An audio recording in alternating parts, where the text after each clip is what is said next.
Iblis merupakan makhluk yang dilaknat Allah dan selalu menggoda manusia agar memilih jalan menuju neraka.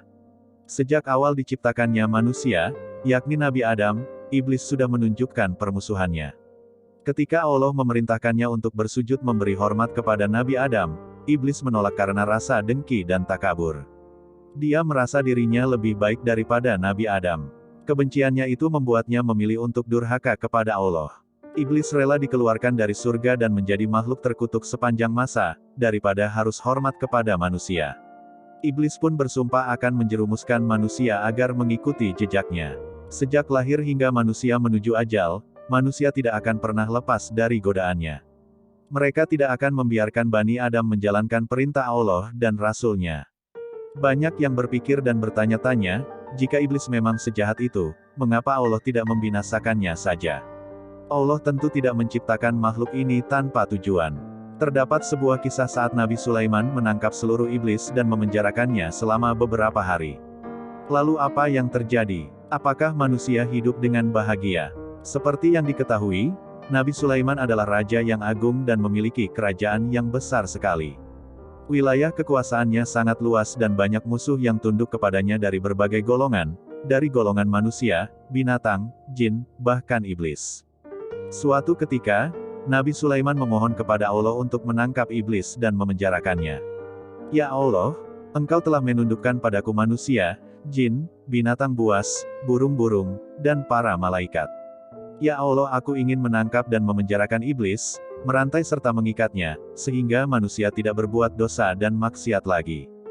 Namun, permintaan ini pun tidak langsung dikabulkan oleh Sang Pencipta. Allah mewahyukan kepada Nabi Sulaiman, bahwa tidak ada baiknya jika iblis ditangkap atau dibinasakan. Wahai Sulaiman, tidak ada baiknya jika iblis ditangkap. Tapi Nabi Sulaiman tetap memohon, Ya Allah, keberadaan makhluk terkutuk ini tidak ada kebaikan di dalamnya. Allah berfirman, jika iblis ditangkap maka banyak pekerjaan manusia yang akan ditinggalkan. Nabi Sulaiman berkata, Ya Allah, aku ingin menangkap makhluk terkutuk ini selama beberapa hari saja. Allah menjawab, Bismillah, dengan menyebut nama-nama Allah, tangkaplah iblis. Kemudian Nabi Sulaiman menangkap iblis, mengikat dan memenjarakannya. Meski Nabi Sulaiman seorang raja yang agung, dalam memenuhi kebutuhan rumah tangganya beliau lebih memilih makan dari hasil jerih payahnya sendiri dengan bekerja. Menurut riwayat, tiap hari dapur kerajaan Nabi Sulaiman memasak 4.000 unta, 5.000 sapi, dan 6.000 kambing. Makanan itu dibagikan kepada masyarakat dan anggota kerajaan.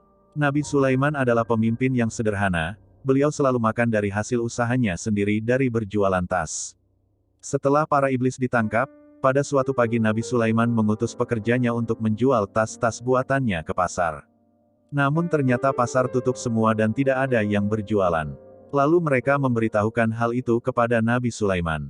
Nabi Sulaiman bertanya, apa yang telah terjadi? Pekerjanya menjawab, kami tidak tahu. Maka pada malam itu Nabi Sulaiman tidak makan dan hanya minum air saja. Hari berikutnya, anak buah Nabi Sulaiman kembali menuju pasar hendak menjual tas-tas produksi Nabi Sulaiman. Ternyata kembali mereka mendapati pasar masih sepi seperti kemarin. Pasar masih tutup, orang-orang menuju kuburan mengingat kematian, menangis dan meratap. Mereka sibuk mempersiapkan bekal menuju ke akhirat tanpa memperdulikan lagi keindahan duniawi.